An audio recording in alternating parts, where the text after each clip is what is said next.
Well, welcome to the RICO 12 Speaker Meeting Podcast. My name is Justin, and I am an addict, and thanks to my God, the steps, and the fellowship of other addicts, I'm sober one day at a time since June 19th of 2015. And for that, I am beyond grateful. Welcome once again to the RICO 12 Speaker Meeting. We are an organization whose addictions include alcohol, drugs, lust and sex, food and gambling, just to name a few. We come together from all places, faiths, and backgrounds to learn the similarities of addiction and to gain tools and hope from others who are walking a similar path. We invite recovering addicts with at least 1 year sobriety and who are actively working their recovery in their respective fellowships to share their experience, strength, and hope on a live Zoom meeting each Friday at noon Central Time for about 25 minutes. Then we, the live audience, get the opportunity to ask questions of the speaker for another 20 to 25 minutes. In order to ask questions, please type them in the Q&A link at the bottom of your Zoom window. If you are hearing this podcast recorded and would like to participate as a live audience member, or if you would like to be a guest speaker in a future meeting, please go to www.reco12.com, that's RECO12.com, and learn more and submit your email address there to receive weekly invitations or to submit to become a guest speaker in a future meeting. RICO 12 is an ad-free service, and we appreciate your help in keeping it that way.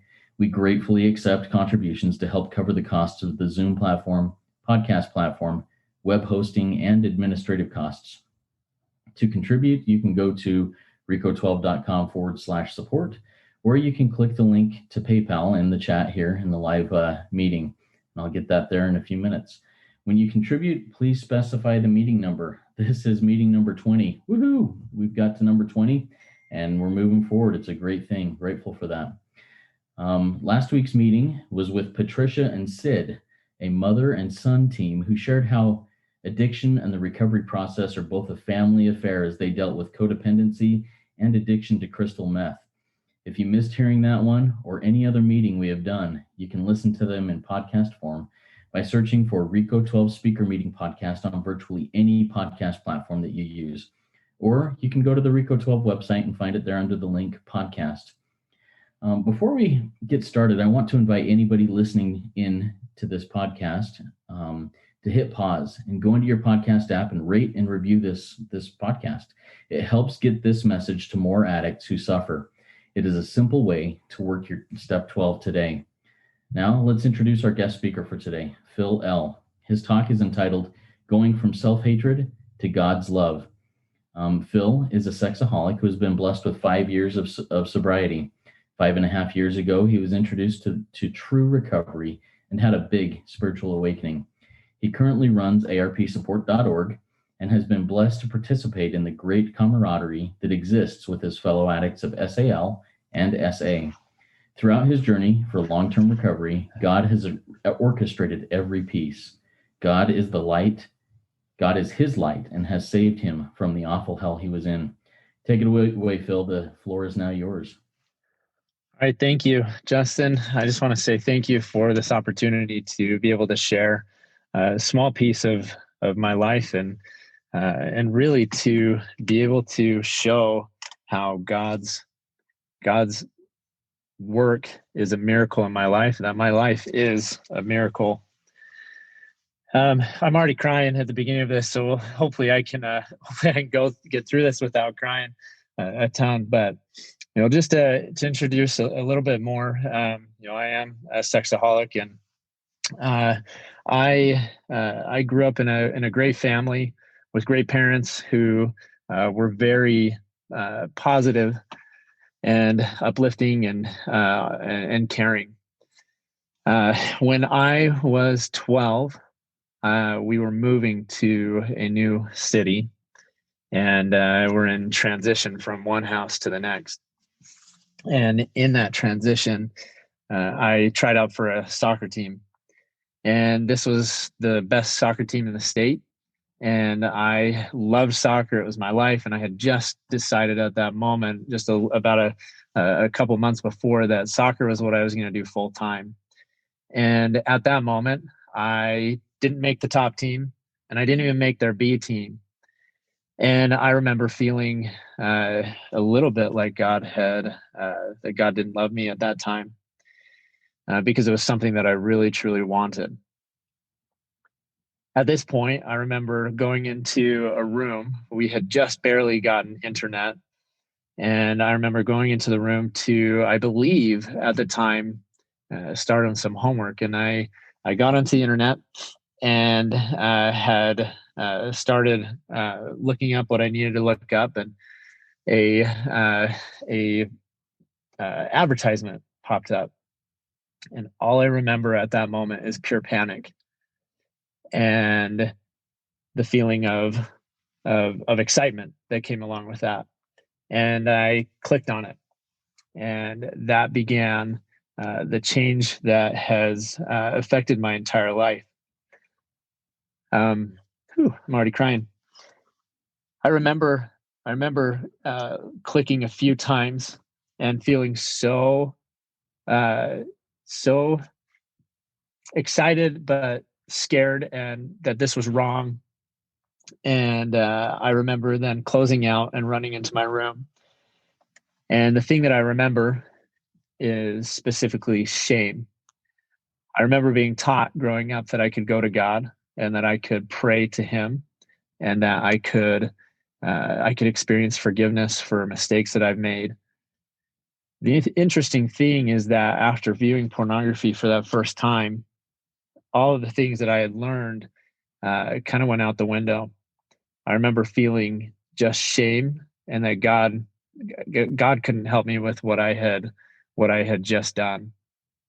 The thing that's also interesting is that at that time, I believe I was just a scared 12-year-old boy that had not been prepared for the world that addiction brings, and specifically the world that pornography brings.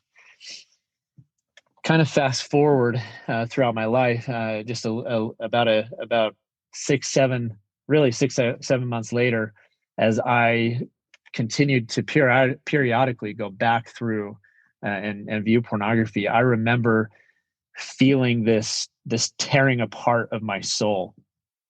And I remember feeling that I was not going to be able to make it to live with God again.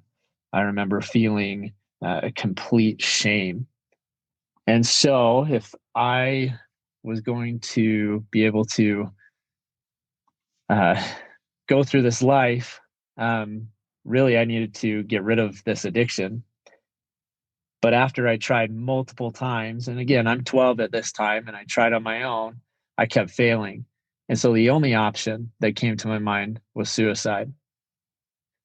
I remember sitting there and having this feeling of, that's the only way that I'm going to be able to escape this hell. For people who don't have an addiction, the emotions that you feel in your addiction are very, very deep. And at that point, that was the only thing that I could come up with to escape, because viewing pornography again and again, it stopped the feeling for a few seconds, and then it just come back deeper.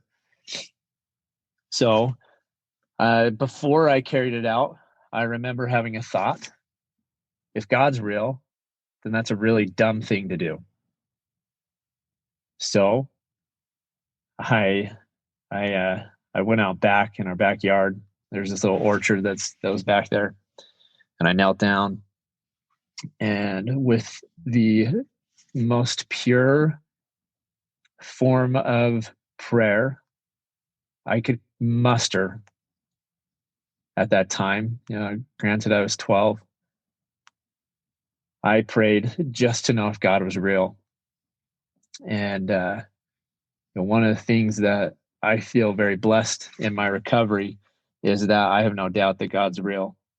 I won't go into too much detail of that experience, but needless to say, that experience was very, very powerful for me. However, that's what I found out, is that God is real. As I go throughout my life at that point and keep going, I remember continually feeling shame, but knowing that God's there. And as I learned more about God through religious classes and with my family, there was something that kept coming to mind, and that is that God is a just God, and that He brings down the hammer. And so when I would feel or hear about how I just needed to go to God, and that if I went to God, I would feel love, I could not bring myself to actually go to God because I was impure. These parts of my life, these parts of my decisions that I was making, and the lies that I was living, how could I go before God who is perfect? And so I began to hate myself more and more. I remember one specific moment where I had just acted out, and I was so mad. I was so mad at myself. I started swearing, and I'm not much of a swearer, so that was kind of a big deal for me, especially young. And I was so mad that I took a pen that had a metal endpoint, and I just started digging it into my hand, and digging it and digging it and digging it. And the reason was because I wanted to get rid of this impurity. I wanted to get rid of this. I wanted to get rid of this pain, and I hated myself. I can think of so many moments where after acting out, in the middle of acting out, before acting out, where I would start beating myself up. I would start punching myself. I'd start punching pillows. I'd start punching the ground. I'd start punching whatever I could, because I absolutely loathed the person that I was. A person who could not do what I wanted to do. And what I wanted to do was to go out and play with friends. What I wanted to do is, when I was coaching soccer, was to just go to the place where to the field where I was coaching, just go out there on the field and coach the kids. Instead, it would go towards, I would spend 20 minutes, viewing pornography, because I could not control that, and be late to places. My life was out of control. So fast forward even further, I finally find a program after trying many, many programs. I finally find a program that helps me have some form of accountability, discipline, and gives me assignments and things that I can do to work the 12 steps. As I go through that program, step 2, which is recognizing essentially that a higher power exists, and that higher power is really what brings success. I was willing to accept the fact that there was a higher power, because I found that out earlier in my life, but I was not willing to bring myself wholeheartedly to this God that I didn't really truly know. And I remember sitting there at one point after completing the 12 steps, and knowing that God was powerful enough to help me, but having this battle that's going on inside of me that's saying, yeah, but you can't go to Him because you're still impure. Now, I firmly believe that I had utilized the atonement. I firmly believe that I had gone to God and given Him my actions and given Him the things that I had done, and I had made amends with everybody around me, and I had done what I needed to do with the 12 steps. And then actually, there was an individual who challenged me at one point. And the challenge that I got was, I can't believe in a God who has expectations. And I said, there's a part of me that just panicked, because I was like, no, God has expectations. he has high expectations of me. And that really bothered me. And we went back and forth on this discussion. And I decided at one point, I was like, you know what? I'm just going to give it a try. God doesn't have expectations of me. And there was an intense, incredible feeling of peace that happened when I started to see that God doesn't have these high expectations of me. And then I go to my church. We have a library of information, and one of the top leaders in the church has this talk, and the very first line is this: God is a God of high expectations. And I'm like, oh crap. And I'm like, oh my gosh, like again, this is pushing more and more into the fact that I am not reaching up to God's potential, or to the potential that God thinks that I can have. And that God has these high expectations of me. And I remember specifically this moment as I had just struggled with this concept. And I remember specifically this moment, and I had this thought one night while I was meditating, because mind you, at this point, I still did not have a connection with God other than I knew he existed.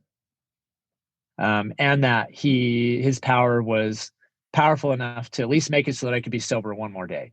That's the extent of my power that I knew God had and my connection with him. And I remember this one time as I was meditating, because I was trying to meditate and to connect. And I remember specifically this thought.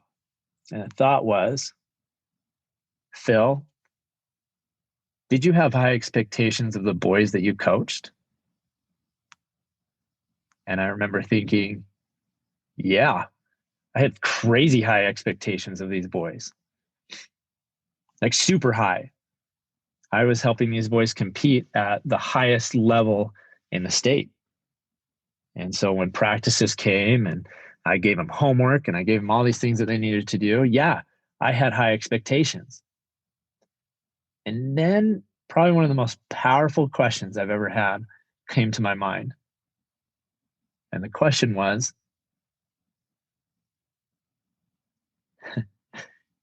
do you, sorry,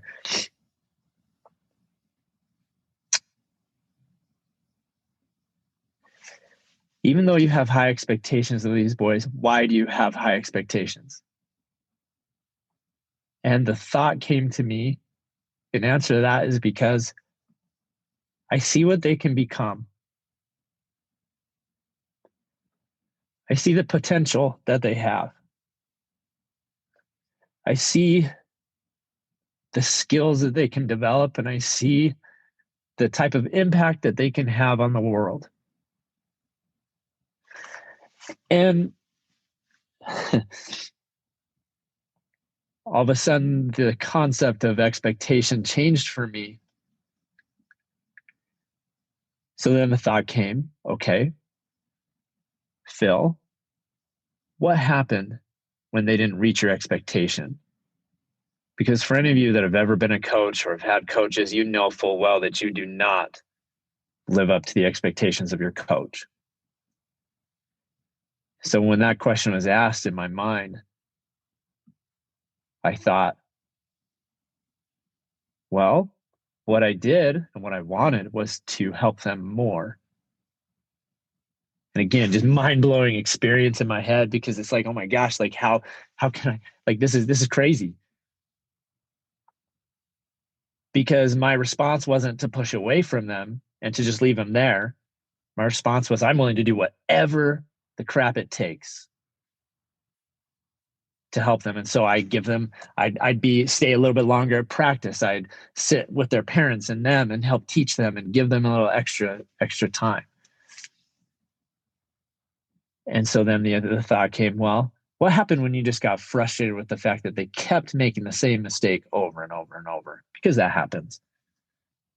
And the thought came, my assistant coach came and helped reminded me of how far they've come and that they were still worth my time. Now, finally, finally I could see a God. Finally, I could see a God that was okay with my impurities, that was okay with my mistakes, that was okay with my stupidity and my quirkiness and my weirdness. Finally, I could see a God who sets expectations for me, not because he knows I'm going to fail, but specifically because he sees where I can get to. And then because I fail or I make mistakes, he tries harder. He reaches farther. And then those times where I keep going, there's, we're going to get a little more spiritual here, but in my belief, I believe in Savior Jesus Christ. And he gets to go and advocate for me so that in my impurities, with my mistakes,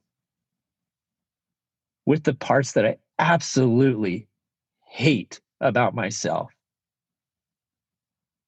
I can still go into the presence of God and converse with him, because the Savior of the world advocates and says to God, look how far he's come, and he's still worth your time. Since realizing that and having that, I would put that in probably a top 3 most spiritual awakenings of my entire life. I finally feel like I can approach God. Mind you, this is 20 years later after my addiction started. I can finally approach God. I can finally say, here I am with my impurities. And man, am I glad that there's somebody there advocating for me, because God still has to be the judge. But because there's somebody advocating for me, he can allow me to still be there. And that's his love, is that he set this plan that way. Anyways, my journey to come to this is 21 years in the making. 21 years ago, I got attacked on the internet by an advertisement, not something that I had chosen or planned to have happen. It wasn't something I sought out, and it affected my life tremendously. However, my entire life has become better because of my addiction. I have gained a greater awareness and greater appreciation of what life has to bring because of my addiction and because of the necessity to go to a higher power. I guarantee if I didn't have this necessity in my life, I would not be trying to find God. I would not be trying to find a higher power. And I am grateful for that every day. The one thing that, and there's questions that are going to happen, but the one thing that I just want to put out there for anybody, number one, when you have those suicidal thoughts, I feel the pain, and that there is somebody else out there that does too. Second thing is that God is real and that he is there. It just takes time. Before I gained a connection with God, it was 21 years later after me committing or wanting to commit suicide and making that plan. 21 years. So hold on, search, be honest, and find other people who can understand what you're going through. When you do that, there's hope. And so just remember that there's always somebody out there. Okay. That's what I have to say. Thanks, Phil. I really appreciate it. We'll get to questions here in just a minute. And man, good stuff. I love your story. I think that it resonates with a lot of people. Before we get to the questions and answers, and reminder to our live audience here, to type in a question for Phil, please do it in the Q&A link at the bottom of your screen. It looks like 2 speech bubbles, and we'll get to those. But Phil, if you wouldn't mind taking just a minute here and kind of sharing a little bit about the fellowships that you attend and how they help you in your own journey in recovery. Yeah, I would love to.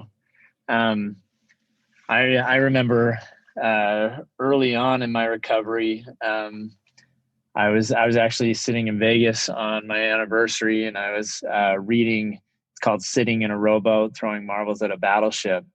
I was reading that, and I remember I remember seeing a road in front of me, and it split off into 2 opposite directions. And I remember that if I took one more step to the left, I was never coming back to the right until I lost everything. And so at that point, I made a decision, and I said, okay, what is the one thing that I will not do? What is the one thing that I just have said I am not willing to do? And that was to go to Sexaholics Anonymous. The reason I wasn't going to do that was because that was the worst of the worst. That was where all the perverts went, and that's where all the people who were horrible individuals went. And so I said, fine, I will go to that. And the thing that I found is that is not where the perverts went. That is not where the worst people went. That was where the best people went.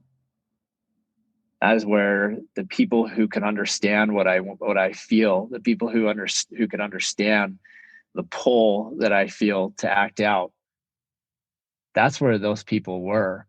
And that's where my first experience was with people that I would consider saviors in my life. And from there, I told the moderator, I said, the guy who runs the meeting, I said, I'm willing to do whatever it takes. Just tell me what I've got to do. And he said, well, if you if you're willing to do whatever, go to arpsupport.org and go through their program too. So I said, okay. I went home that night, signed up for ARP support. I got a sponsor through ARP support, and immediately within the next 3 days, I was being told that if I needed to write in my journal first thing in the morning, write in my journal the last thing of the day, I needed to do my step work first thing in the morning. And if I didn't make my weekly phone call with my sponsor, that I was going to be done with the program. And I remember because I had gotten to that point where I said, I'm willing to do whatever it takes. If ARP support or if SA were to tell me, look, in order to stay sober, you need to go outside at 5:23 p.m. and you need to do 4 cartwheels, 5 push-ups, 4 somersaults, 32 sprints, and jump up and down 5 times and do 3 360s. At 5:23 p.m., if you do that every day, you'll be sober. That I was going to make sure that was going to happen, because I was willing to do whatever it took to stay sober. And so fast forward 3.5 years later of sobriety, because I never acted out again after that moment. 3.5 years later, I was asked to run ARP support, and that was almost 2 years ago. And so I've been running ARP support and sponsoring within ARP support for almost the last 2 years. Awesome. Thank you. Thank you for sharing that, Phil. I appreciate it. And I know many people, myself included, who are products of that ARP support. And it's been a huge blessing in my life and in the lives of many. I appreciate you taking that and running with it. Anyways, now it's time for our guest speaker to answer your questions. Once again, to ask any questions, type them in the Q&A link at the bottom of your Zoom window, and we'll get to that. We'll start off here with a question that I have for you, Phil. Would you like to um, expound a little bit on? You talked about God being a God of justice, dropping the hammer, and you talked a little bit about this in your presentation. But I'd like you to dig a little bit deeper, maybe, and talk about the justice versus the mercy of God and how you reconcile that in your own walk and in your own recovery. Whew, that's a big question. So just growing up in my faith and in my family, um, I you do it because I say, you do it because that's the rule, and if you don't do it, there's consequences. And so I grew up, with a loving mother and father, but that was also the rules. And so I grew up with my understanding of a powerful individual as somebody who, uh, if you don't follow what the family rules are, then there's consequences. And so in my mind, I overlaid that onto God. So when I read, for example, don't look upon a woman to lust after her, um, when I read that and then that happens, um, there's consequences.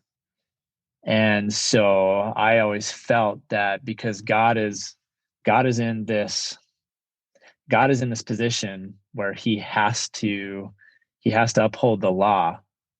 He has to uphold the law that he's going to drop the hammer on me because I uh, I viewed pornography, and because I kept going back to it, and so my upbringing definitely influenced that, and how I've learned that God is also a God of mercy, because God still, he still has to, he still gets angry with people, and he still gets angry with situations. And how I reconcile that is actually in the plan that I believe that he has for each one of us, which is to allow the Savior to, Jesus Christ, to come into our lives and to ultimately be the one that pleads for me.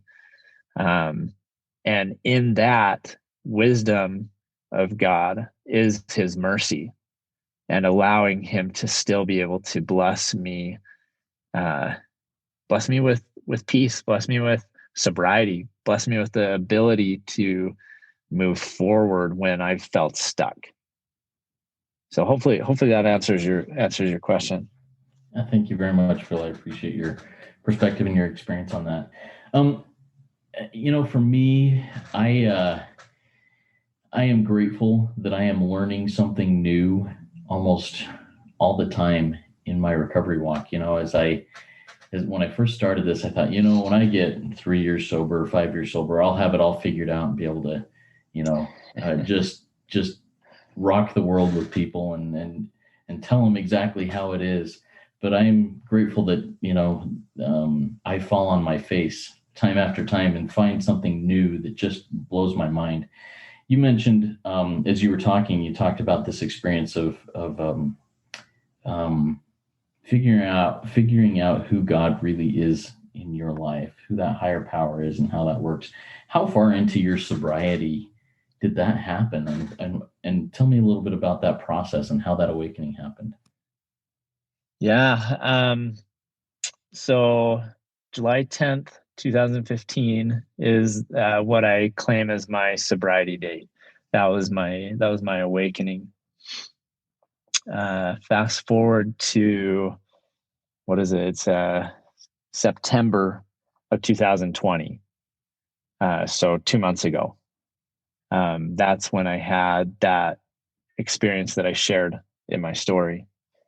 So over 5 months or 5 years into recovery is the first time that I have I've gained it. I believe it's the first time I've gained a relationship with God. And one of the things that I always tell people, and I always work with people on, is that uh, there's a natural process to learning.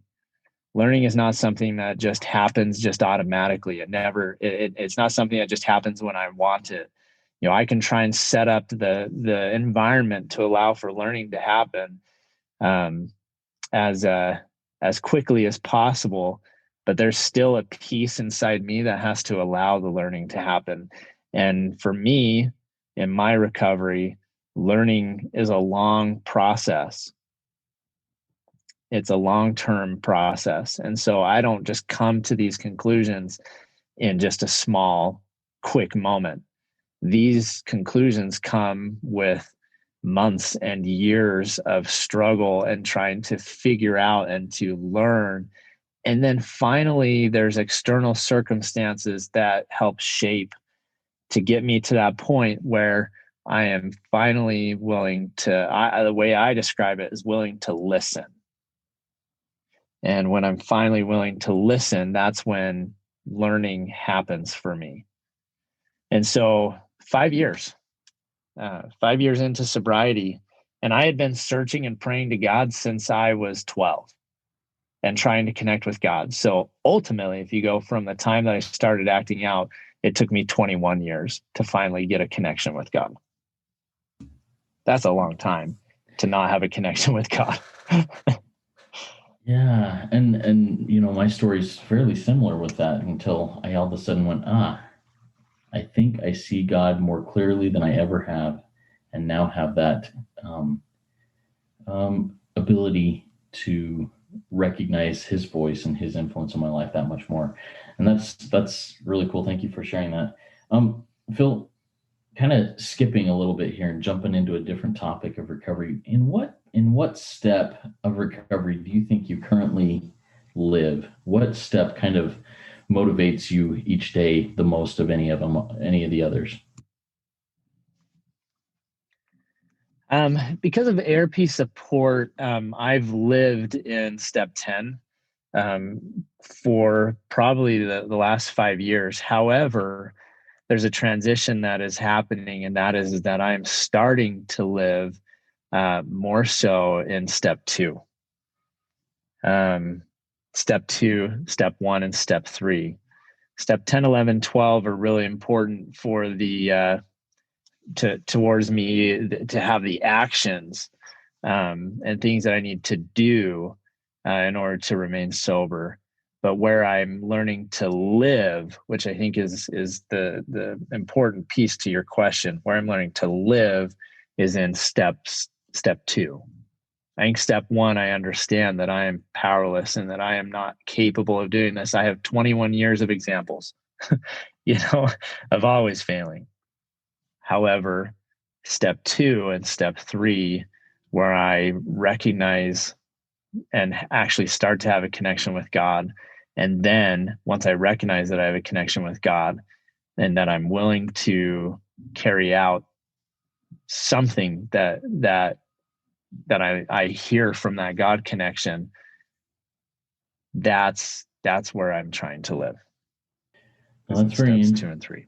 That's awesome. That's very interesting. I just kind of made a connection in my own mind, and I'm big on this talking about letter of the law versus spirit of the law. And I think, working through the steps initially, I have to do it letter of the law style. I have to.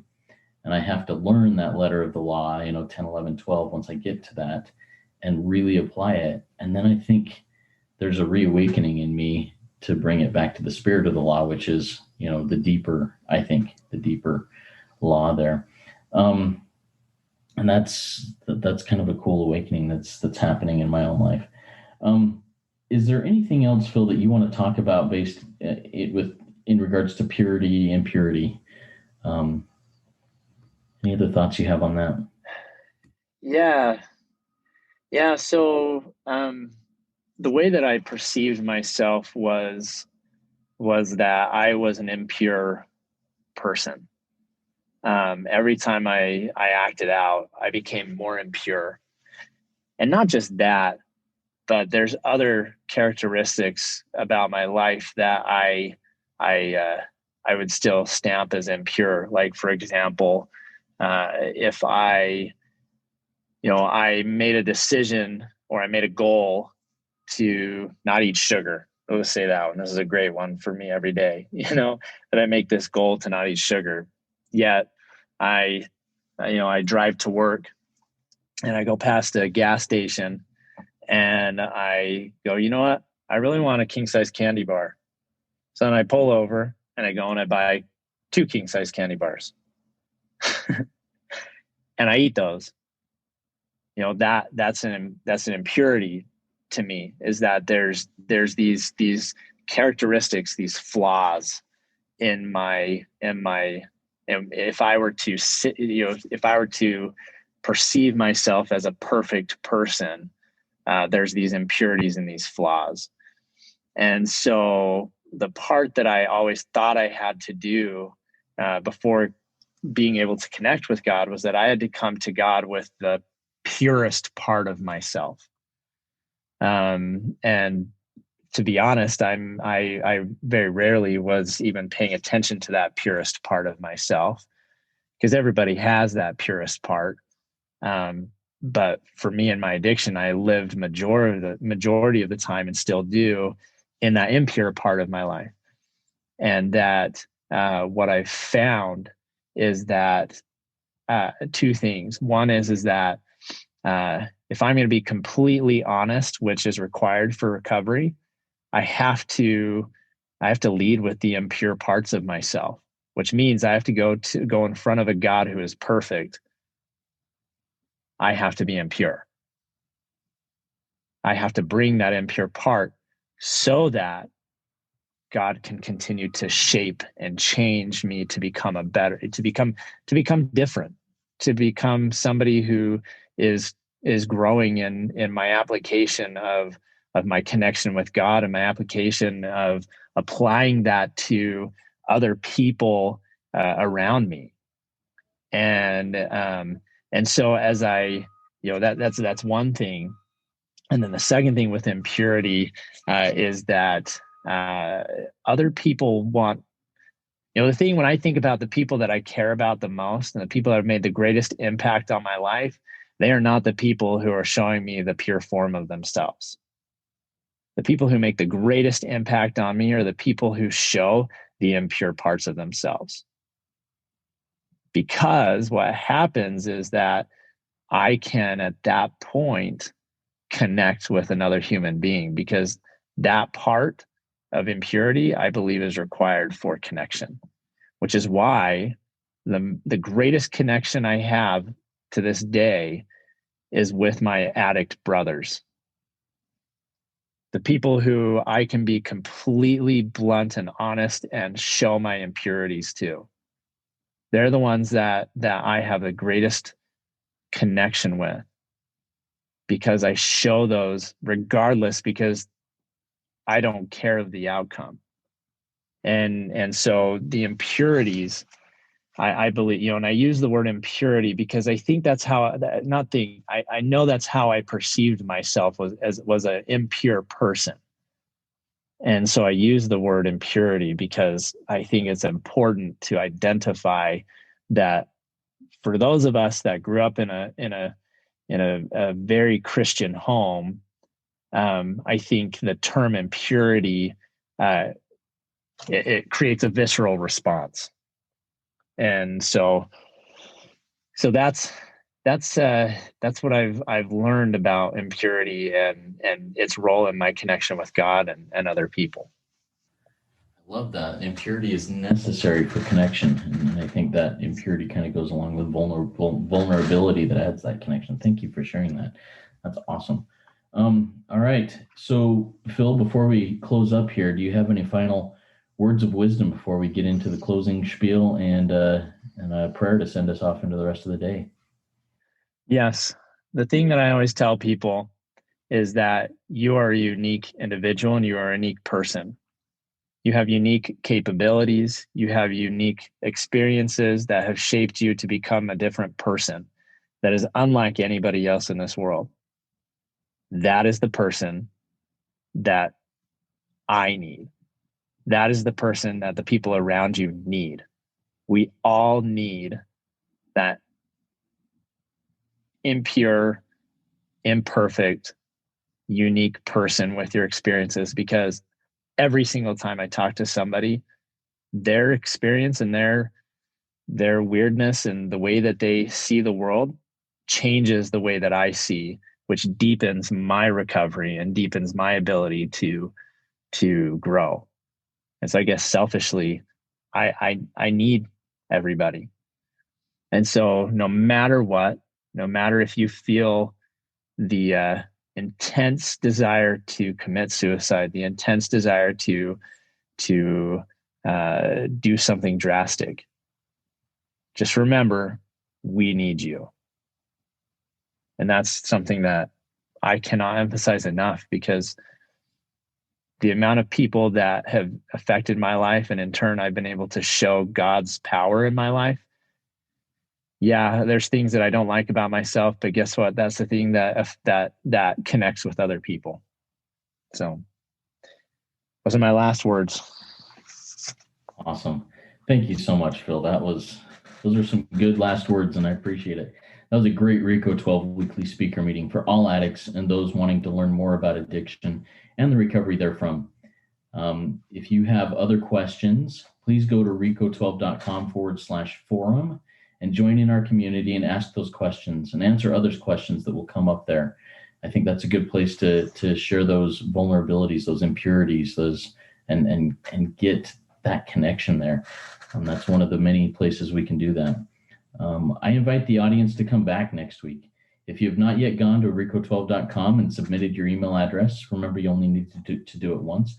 Please get on the invitation list so that you can join us live each Friday at noon Central Time.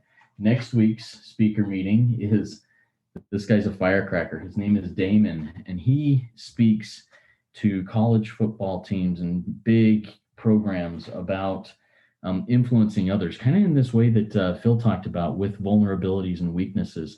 And he's a recovering addict, and he is a firecracker. Do not miss next week. It's going to be a good one. Now, to send us off into the day, Phil has asked me to say the third step prayer to get us going. Please join me in that as I say that. God, I offer myself to thee, to build with me and to do with me as thou wilt. Relieve me of the bondage of self, that I may better do thy will. Take away my difficulties, that victory over them may bear witness to those I would help of thy power, thy love, and thy way of life. May I do thy will always. Amen. Keep coming back, everybody. It works when you work it, so work it. You are worth it.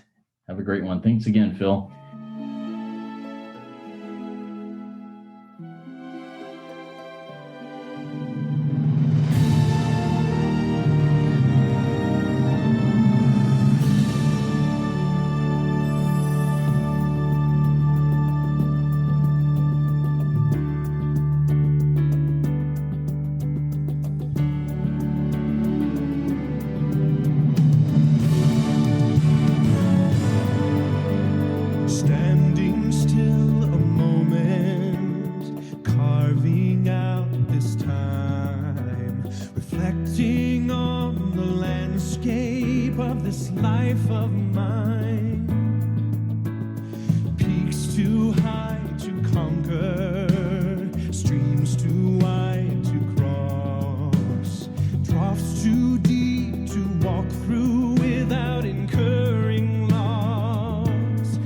Here I am, still standing tall, despite